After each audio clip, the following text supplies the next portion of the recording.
샬롬, 주님의 이름으로 사랑하고 축복합니다.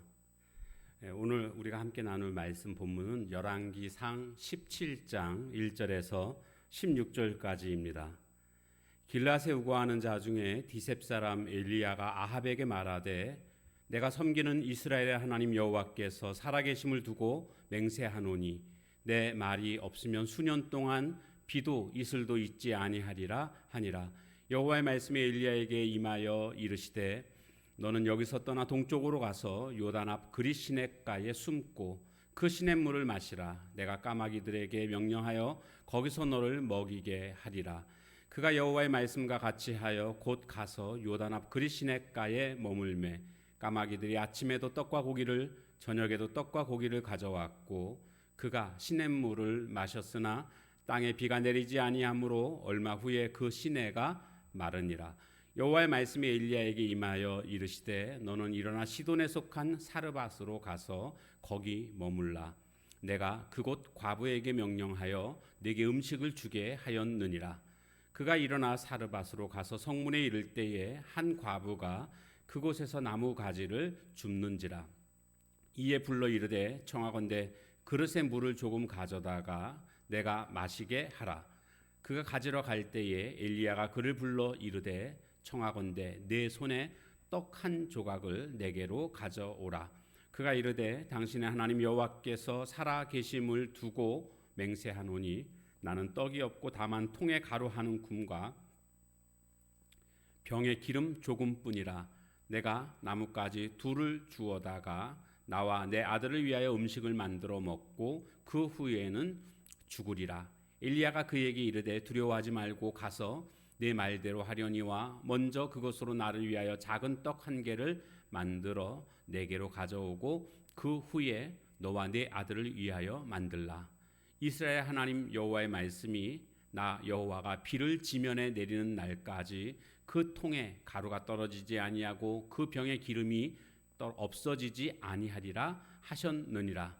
그가 가서 엘리야의 말대로 하였더니 그와 엘리야와 그의 식구가 여러 날 먹었으나 여호와께서 엘리야를 통하여 하신 말씀 같이 통에 가루가 떨어지지 아니하고 병에 기름이 없어지지 아니하니라. 아멘.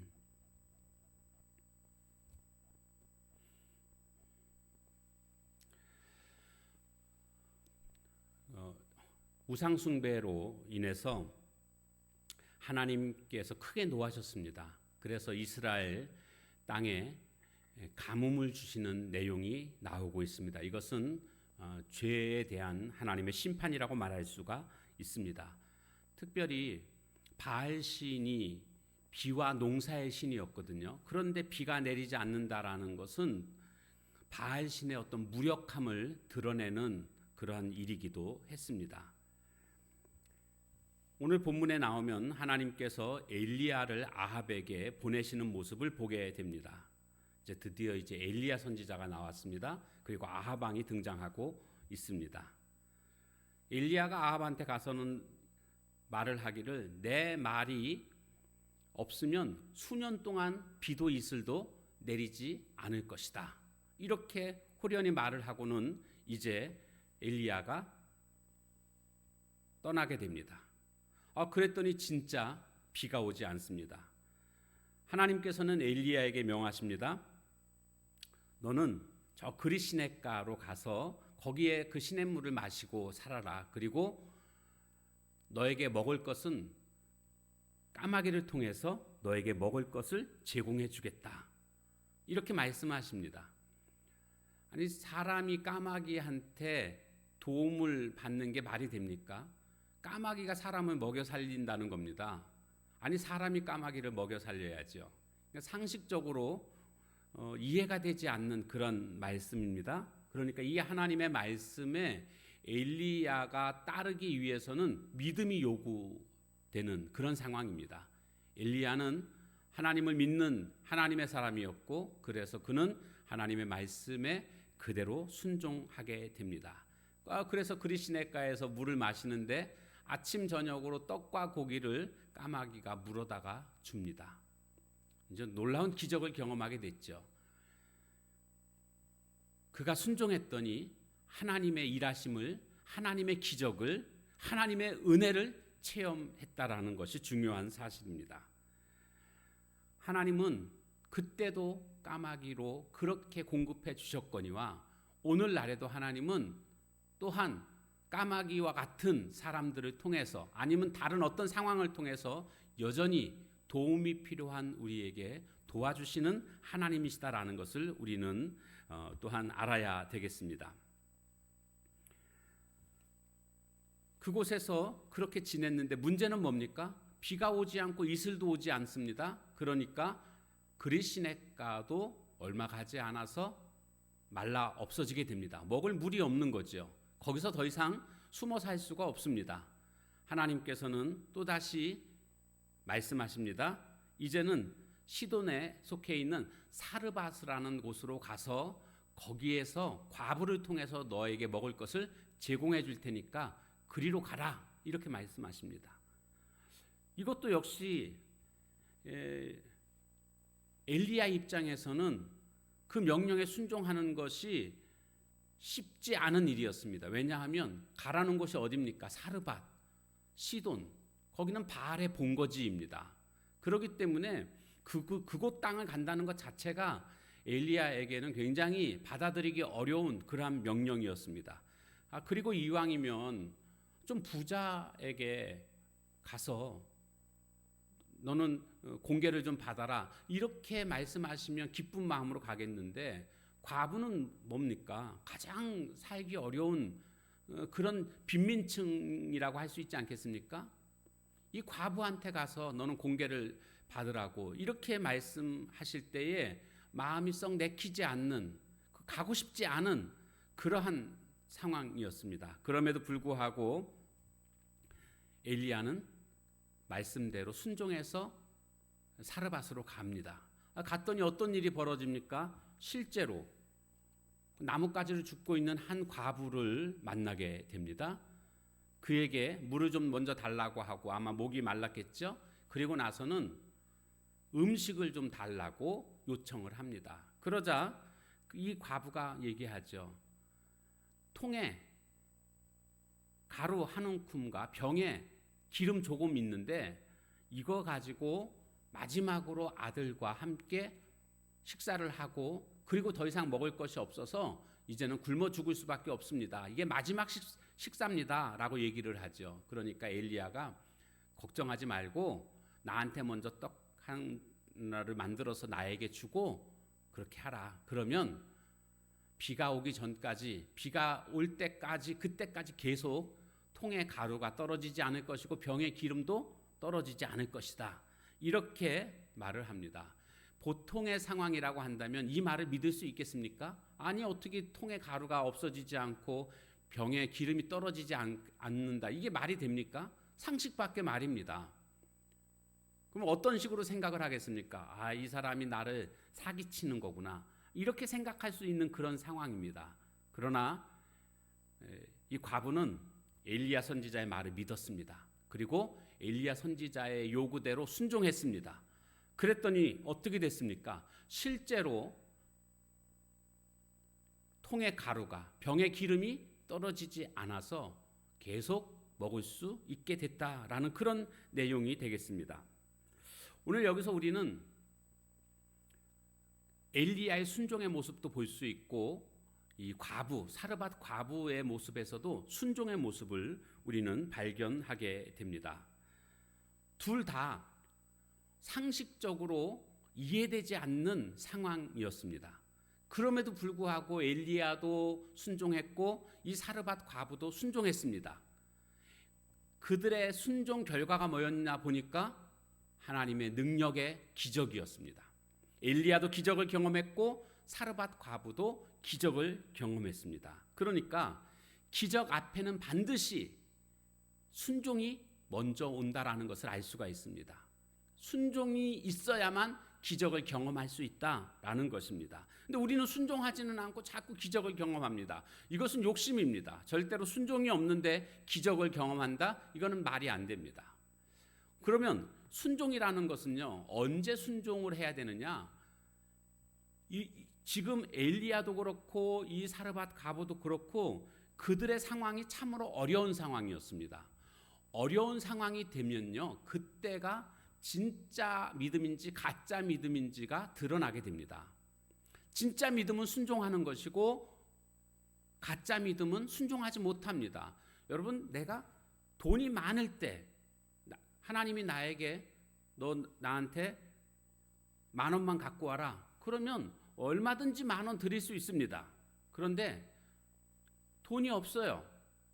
1,000원밖에 없어요. 10,000원밖에 없어요. 그런데 10,000원 갖고 와라. 이 말씀에 순종하기가 어렵죠. 그러나 진짜로 순종하는 사람은, 진짜 믿음 있는 사람은 어려운 중에도 순종을 합니다. 그것이 믿음이라는 것이죠. 그래서 어려운 상황 속에서 진짜 믿음이 드러나는 것이고요. 또 영적인 의미에서 보면 어려운 상황이라는 것 자체는 영적 훈련소라고 할 수가 있습니다. 왜냐하면 어려운 상황들을 우리는 겪으면서 우리의 믿음이 성장하기 때문에, 그래서 어려운 상황은 영적 훈련소와 같은 역할을 한다라는 것을 우리는 깨닫게 됩니다. 그래서 참된 신앙은요, 어떤 상황 속에서든 순종하는 신앙이 참된 신앙입니다. 일반 비행기들은요, 비가 오면, 날씨가 안 좋으면 이륙을 못합니다. 그러나 전투기는 전천후 비행기입니다. 전투기는 비가 오든 눈이 오든 상관없습니다. 무조건 이륙을 합니다. 그게 전투기입니다. 전천후 비행기. 저는 그래서 우리의 신앙이 전천후 신앙이 돼야 되겠다. 우리의 상황과 여건과 상관없이 주님이 우리에게 말씀하셨다고 한다면 그 말씀에 순종할 수 있는 그런 자가 되어야 한다. 이것이 진정한 신앙인의 모습이다라고 말할 수가 있습니다. 누가복음 5장에 가보면 베드로가 밤이 새도록 그물을 던졌지만 고기를 잡을 수가 없었습니다. 그는 그물을 정리하고 이제 집으로 돌아가려고 할 때 예수님께서 저 깊은 데로 가서 그물을 내리라고 말씀하셨을 때 그는 토를 달지 않았습니다. 성경에 보니까 말씀에 의지하여 내가 그물을 내리리이다. 이렇게 그는 대답을 했고 실제로 그물을 던졌더니 고기가 가득 잡히게 됩니다. 막 그물이 찢어질 정도로, 그래서 다른 배를 불러서 2배에 가득 싣고 오게 되는 것을 보게 됩니다. 순종한다는 것은요, 때로는 좀 둔해 보입니다. 우둔한 모습처럼 보일 수 있습니다. 그리고 순종하게 되면 손해 볼 것 같은 느낌이 듭니다. 그리고 순종한다는 것 자체가 굉장히 비합리적으로 느껴질 수가 있습니다. 그러나 영적인 의미에서 보면은요, 순종하는 것이 복을 불러오는 통로라는 것을 알 수가 있습니다. 왜요? 하나님의 능력을 경험하는 시간이니까요. 하나님의 은혜가 임하는 시간이니까요. 그래서 우린 순종해야 함을 깨닫게 됩니다.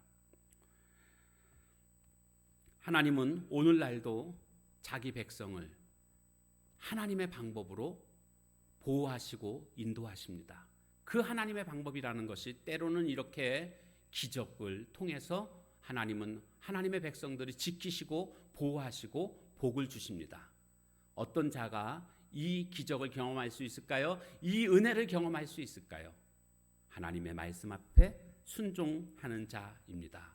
오늘도 주의 말씀에 온전히 순종하는 하나님의 거룩한 종들 다 되시기를 주님의 이름으로 축원합니다.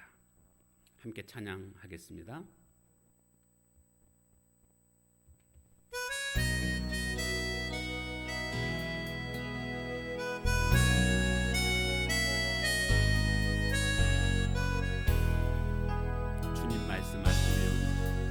주님 말씀하시면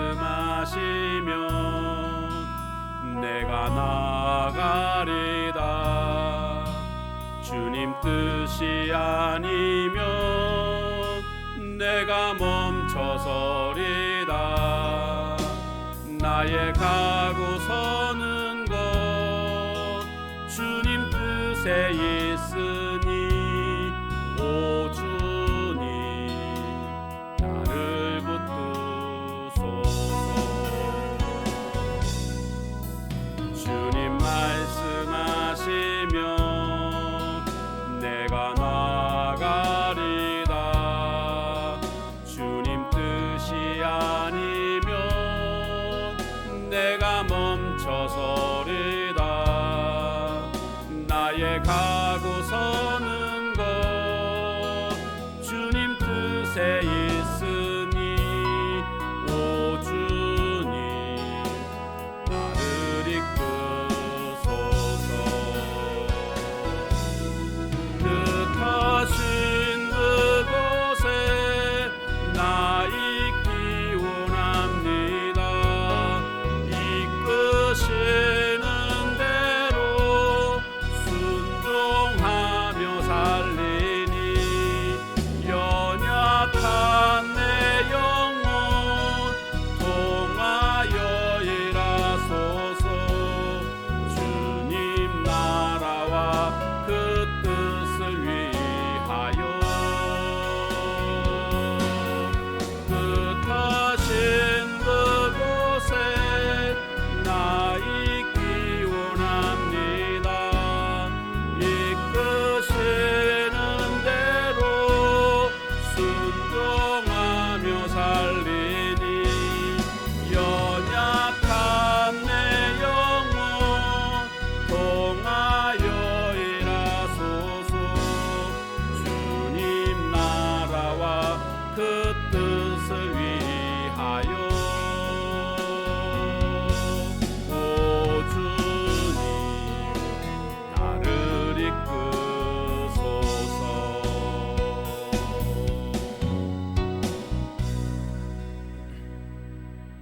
기도하겠습니다. 하나님, 엘리야도 그리고 사르밧 과부도 하나님 순종하는 모습을 우리에게 보여주었습니다. 오늘 우리들도 순종하기만 하면 하나님의 놀라우신 능력을 그리고 하나님의 은혜를 체험하게 될 줄로 믿습니다. 내 생각으로 따지고 계산하는 것이 아니라 주의 말씀이 있으면 순종할 줄 아는 그런 전천후 신앙인들이 다 될 수 있도록 하나님 함께해 주옵소서. 순종하는 것이 손해인 것 같고 순종하는 것이 우둔해 보이고 비합리적으로 보일 수 있지만 오히려 순종하는 것이 복을 불러오는 통로임을 믿습니다. 참된 믿음으로 하나님 앞에 순종함으로 하나님의 일하심을 경험하고 그래서 날마다 주님이 역사하시는 주님의 돌보심을 주님의 도우심을 경험하는 저희들 모두가 되게 하옵소서.